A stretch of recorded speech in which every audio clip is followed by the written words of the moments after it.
Someone asked me how to do my Stormcast bases, so this week we're going to do that.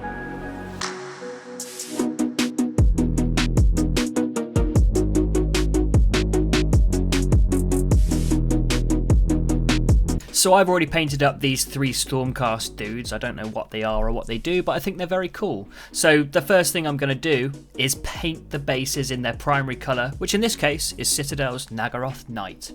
You might notice I'm using a bit of a crusty old brush here, that's fine. I'm also using it to stroke the paint to excite the pigments, which is a very pro painter tip that you don't hear very often. Anyway, I'm going to carefully paint the main rocks on these bases. If you'd like to know, these bases are from Tiny Worlds and it's their lava range. I've thinned the paint enough so that it spreads easily because I'm using a fair amount of it, and I just cover the rocks completely.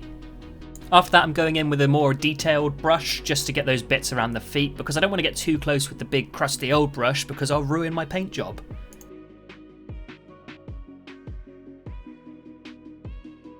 Once that's complete, I had to put them aside for about an hour to dry before the next step. Speaking of the next step, I'm going to use Vallejo Game Colour Hex Lichen just to do a nice dry brush and bring out the really vibrant purple. It's the same purple that's on their cloak, so it ties the model in nicely.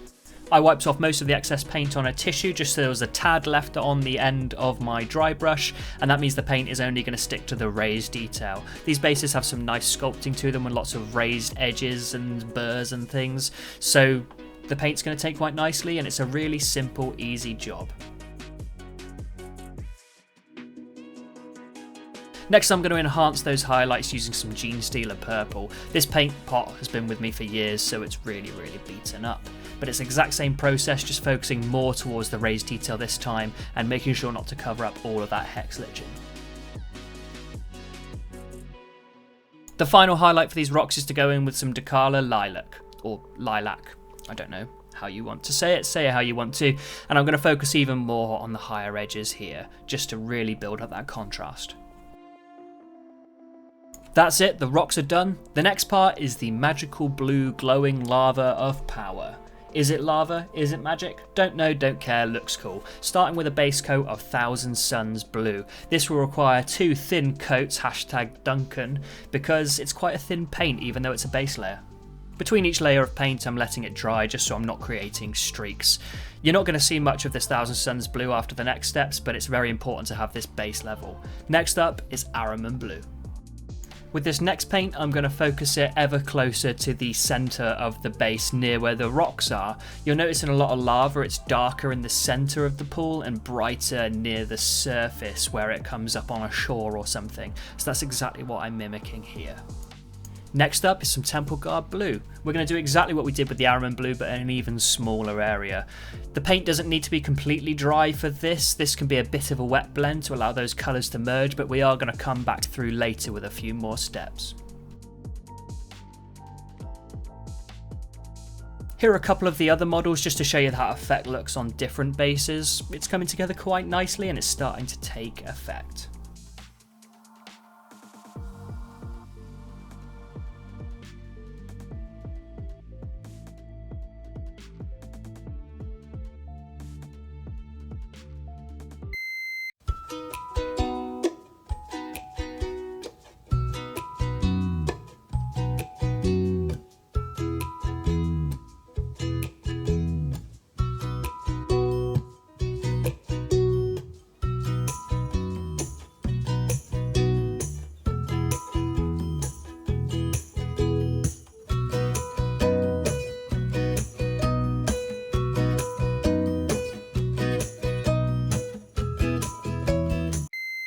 The final stage and the brightest highlight of these bases is some Baharoth blue, also a very beaten up pot because I love this paint and I use it all the time.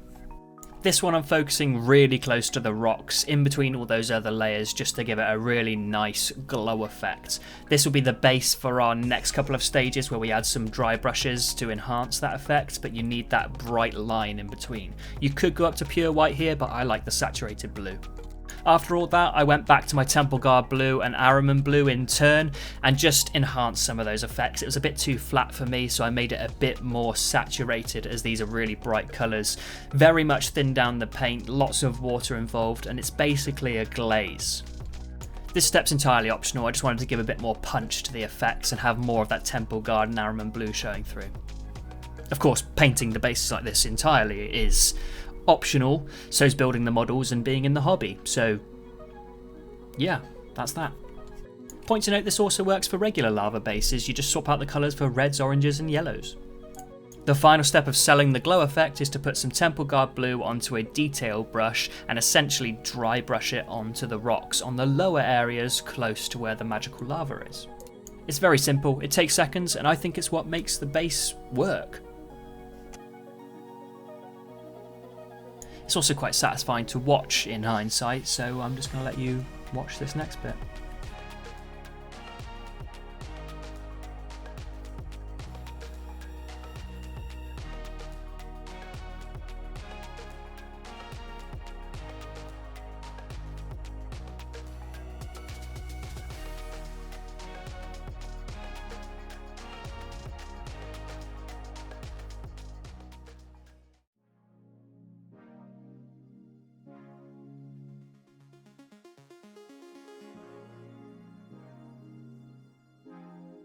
The final step, as always, is to give it a nice clean black base rim.